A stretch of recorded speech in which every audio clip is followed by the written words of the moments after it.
холодильник, там есть колбаса. Открываю хлебницу, беру 2 куска. Бутер готов, детка. Ем аккуратно за столом и над тарелкой.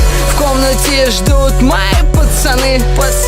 У всех есть майки и штаны. Кто-то пришел в куртке, кто-то пришел в толстовке. Уже не так холодно, можно гулять без куртки. Я предложил им бутеры, они сказали нет. Каждый дома плотно пообедал на обед. Предложил чай с сахаром и нарезал лимоны. Чай стали пить все, Кирюха выпил 2 стакана. Чай, сахар, чай, сахар, чай, сахар. Можно предложить конфетки. Чай, сахар, чай, сахар, чай, сахар. Бутеры готовы, детка. Что? Можно предложить конфетки.